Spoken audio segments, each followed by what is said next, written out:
Bon, salut. Réveil à Salina, en Utah. Là, je suis dans un truck stop. Là, c'est le, c'est les Loves. Et bah là, je m'en vais chez Peterbilt. Parce que suite à ma roue qui a éclaté, là, ça m'a abîmé le phare, enfin tout l'intérieur de l'aile là dans le capot. Du coup, bah. Moi, je m'en vais chez Peterbilt. Moi, je suis arrivé hier, là, mais hier, il voulait travailler sur le camion, mais il m'avait dit si on commence, on finira pas aujourd'hui. Je pouvais pas dormir dans le camion. Donc, j'ai appelé avec DJB, puis on s'est mis d'accord. On a dit, bah, pour faire ça, autant qu'il commence demain. Et puis, moi, je préfère dormir dans mon camion. J'aime pas aller à l'hôtel. Donc, bah voilà. Je m'en vais chez Peterbilt. Je vais décrocher. Puis après, bah, ils vont réparer le phare. J'irai dans la salle d'attente. Voilà, le paysage est beau hein, depuis hier de toute façon.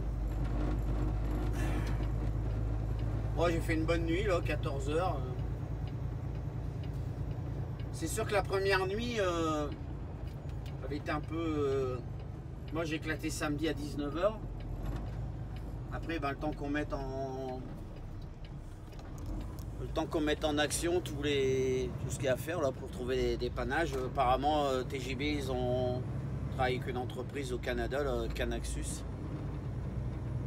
Et samedi, bah, à 19 h, après jusqu'à minuit, là, elle m'a appelé, elle m'a dit écoute, pour l'instant, on a du mal à trouver quelqu'un pour venir dépanner là, parce que j'étais vraiment tombé dans un endroit un peu désertique, quoi. Il y a des endroits comme ça aux États-Unis où c'est compliqué de se faire dépanner. Je me souviens, j'étais tombé en panne une fois quand j'étais chez DFS. On est tombé en panne à 22 h dans le Montana. Là. La dépanneuse est arrivée que le lendemain à 14 h. Et elle nous a tracté jusqu'à son garage. On a mis encore 3 heures de route pour aller. Donc il y a des endroits comme ça où c'est un peu complexe quand on est en panne, quoi. Mais bon, on choisit pas l'endroit où on tombe en panne. Donc là, ben, je vais aller chez Peterbilt. Je sais pas combien de temps ça va leur prendre là pour me changer le phare.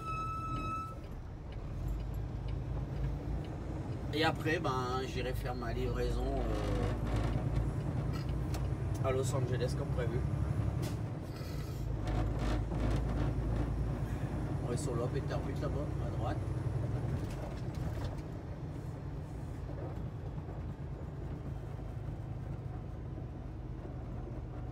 Voilà, donc je vais aller décrocher ma remorque là-bas, là, à côté de cette mocheté là. Et puis après, ben, on reviendra les voir. Puis c'est tout, il n'y a que ça à faire. Voilà, tout de suite.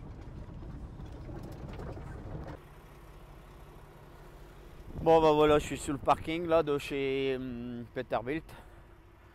Bon, j'ai décroché ma remorque là-bas. Lui il est là, puis eux ils sont là. Puis là il y a un parking, bon lui là-bas il est beau. Puis il y a ça là, il y a des camions ici, ils font des longueurs incroyables quoi. En même temps vu les routes, hein, c'est énormément de lignes droites, on croise personne. Et il y a lui là avec son Kenworth. Et il y a deux remorques quoi. Enfin, sans créer engin, là, je sais pas combien ça peut mesurer. Ça fait une sacrée longueur quand même. Voilà, c'est le genre de truc qu'on voit là. Ou alors on voit aussi, j'ai mis des photos un peu sur mon Facebook, là, ceux qui me suivent sur Facebook les ont vus. On voit des, genre les XPO, les UPS, non pas UPS, ouais je crois que c'est UPS. Et ils tractent 3 remorques quoi. Puis, bon alors ici il faut savoir dans l'état en Utah là, on peut rouler à 120 km/h. Et les mecs ils vont à 120 km/h, hein, ils gênent pas.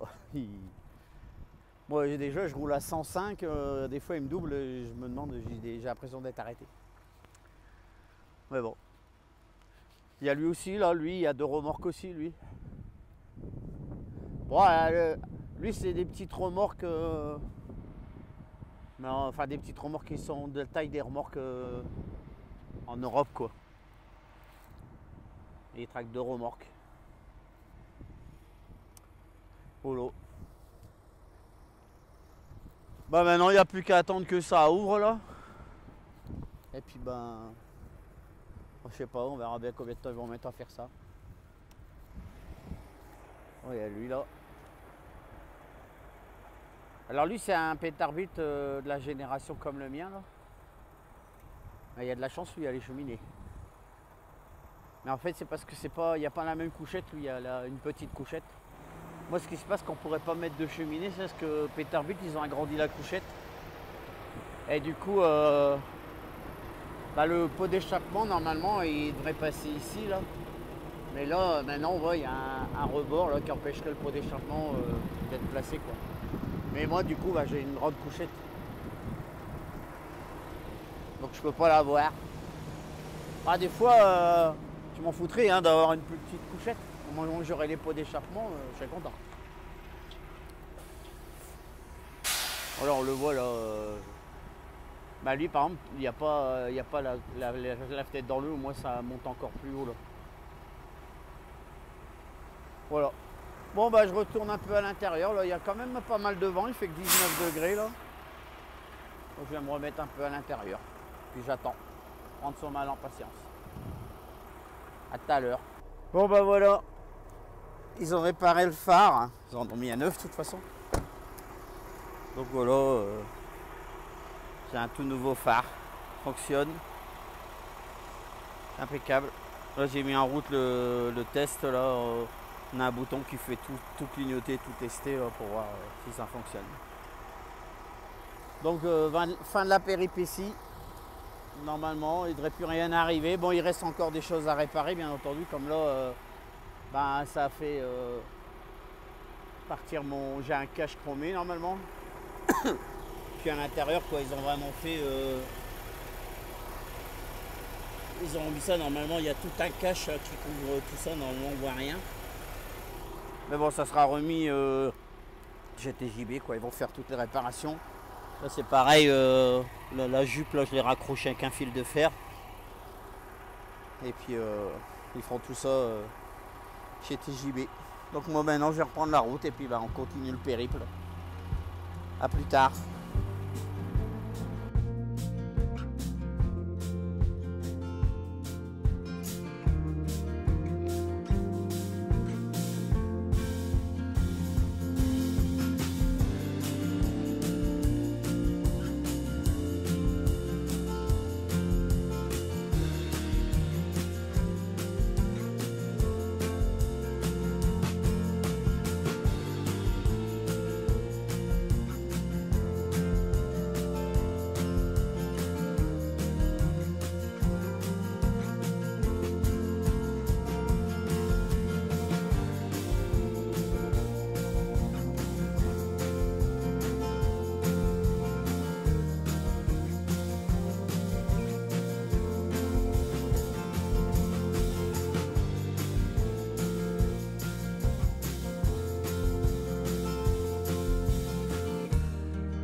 Bon bah voilà, j'ai récupéré l'autoroute 15. Alors l'autoroute 15 maintenant je vais la garder jusqu'à Los Angeles. Là, je vais passer par Las Vegas. Et puis bah, de Los Angeles à Las Vegas c'est à peu près 4h30 de route. Bon mais là dans un premier temps là, je vais m'arrêter manger.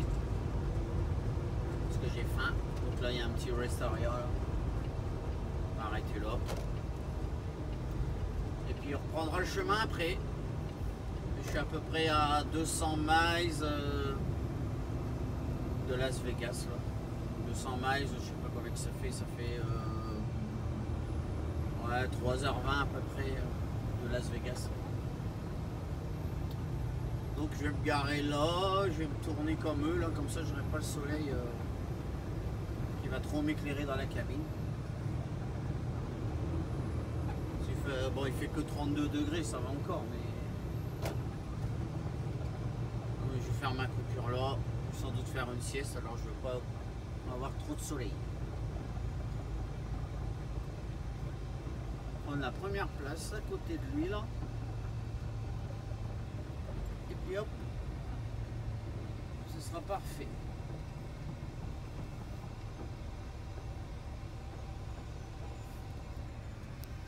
Voilà, me voilà garé. Oui, elles sont sur repos. Voilà. Bon ben il me reste 753 km jusqu'à chez mon client, donc 7h30. Donc je vais livrer ça demain, je sais pas quelle heure. Je leur ai dit que j'allais pouvoir y être vers 9h. Mais 9h du matin, ça fait 6h du matin, puisqu'il y a 3 heures de décalage. Donc ils m'ont dit on va voir avec eux pour avoir un nouveau rendez-vous, puis ils vont me dire ça tout à l'heure. Pour l'instant j'en suis pas là, je vais manger. Allez, à tout à l'heure les amis.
Bon, on va quitter le Nevada là, je viens de passer dans une balance là. Bon bah voilà, je vais juste passer, ils ont pesé, c'est bon. À la rigueur, quand je rentre dans une balance et qu'ils pèsent, moi ça va, ils font leur travail. Quand c'est dans une balance et qu'ils pèsent rien, là, que ça me fait sortir pour rien, ça m'énerve. Là ils ont pesé le camion, donc j'étais bon. Donc là bah, on quitte l'Utah et bah, je vais rentrer en Arizona.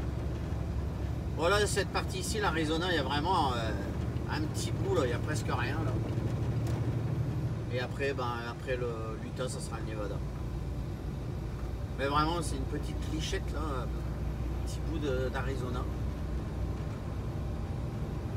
Voilà. Ben, je sais pas, d'habitude, normalement, il y a un panneau là, qui nous annonce l'entrée de l'État. Vous le voyez plus proche que ça, mais enfin, là, la balance, elle était à la sortie 1, justement. Bon, Las Vegas, c'est à 109 miles. Voilà.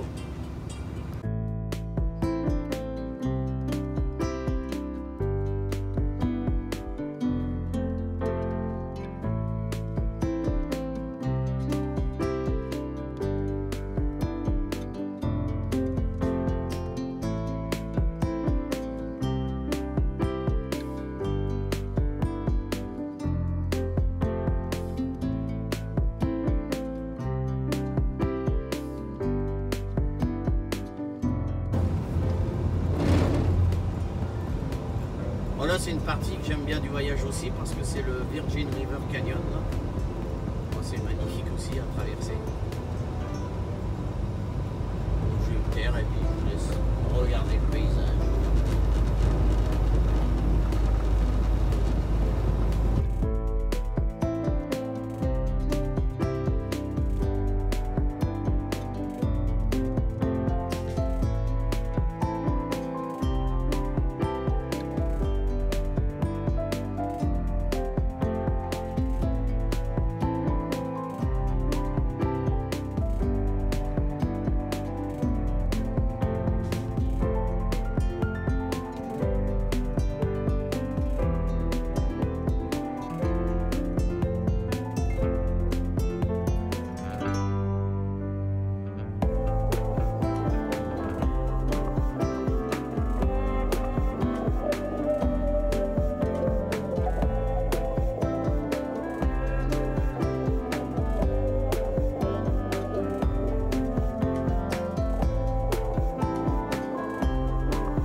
Bon, bah là je m'arrête dans une ville qui s'appelle Prime. C'est une ville qui se trouve à 2 km de la Californie. Je vais faire le plein là, je vais m'arrêter dans un truck stop. Je vais faire le plein, laver le pare-brise là, parce que les moustiques, je sais pas, mais ils voient pas clair. Donc je vais faire ça, je vais laver le pare-brise et après je repars.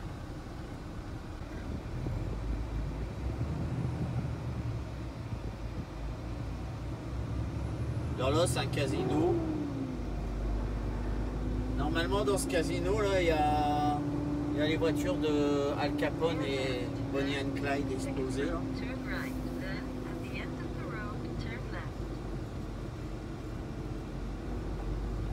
Bon, je vais pas aller là-dedans, là, je fais juste le plein puis je repars. J'ai perdu assez de temps comme ça. Mais j'ai déjà mis des photos, bon ça remonte, c'est vrai que ça remonte à un moment, mais j'ai déjà mis des photos.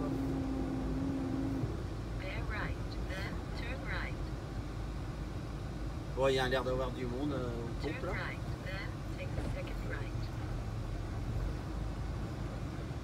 Voilà, m'arrêter là, faire le plein. Bon, il y a une place de libre ici, je vais me mettre là.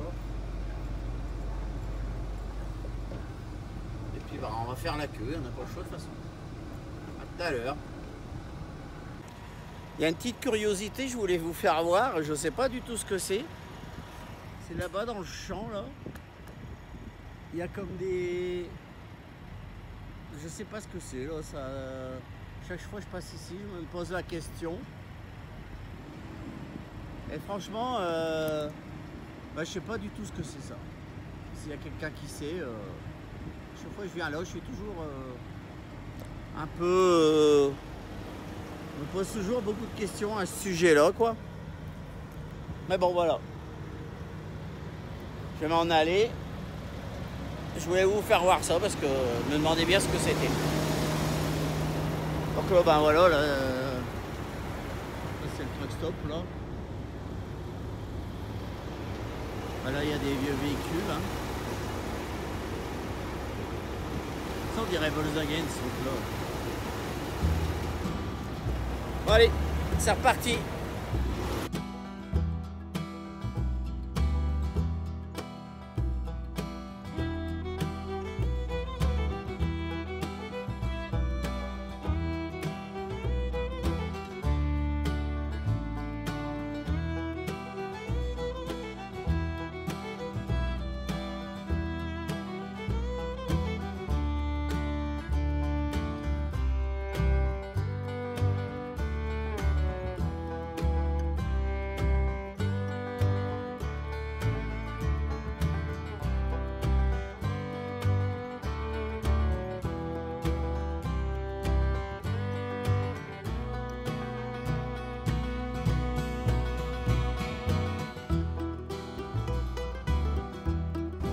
Bon voilà, là maintenant je viens de passer la frontière de la Californie.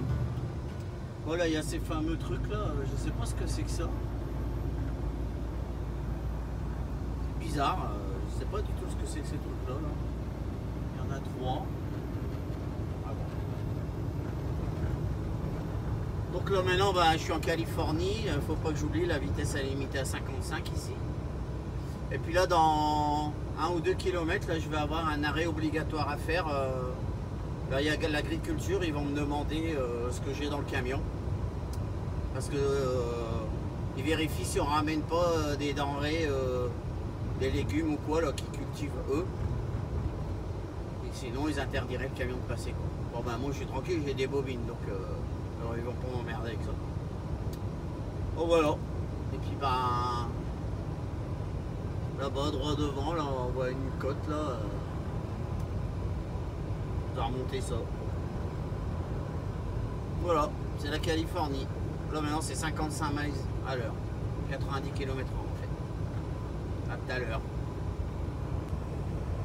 Ouais, en fait, bah, c'est là-bas, là, comme vous voyez, là. Là, sur la droite, là. Bah, tous les camions rentrent là, là. Alors il y a le premier passage, ça va être nous demander ce qu'on a dans le camion. Ensuite, le deuxième passage, bah, ça peut très bien peut très bien peser, là c'est comme d'habitude les balances qu'il y a tout, qu'il y a à chaque fois qu'on passe, qu'on rentre dans un état quoi. Chaque fois il y a une balance, alors bah soit il nous pèse, soit il nous pèse pas. Là par exemple bah, cette balance là, j'ai déjà eu un contrôle complet, là, genre une ronde de sécurité complète là. Ils ont mis le camion sur une fosse et ils ont tout regardé quoi. Et après bah, une fois qu'on passe un contrôle comme ça, et ben en général ils nous donnent un autocollant, on doit coller ça sur le camion là à droite.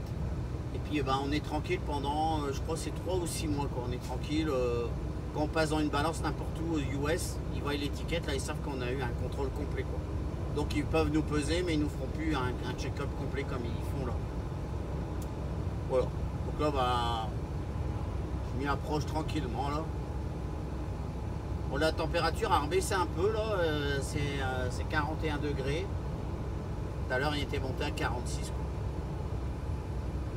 Bon voilà, fini la parlotte, on va se concentrer sur le passage de la frontière en Californie.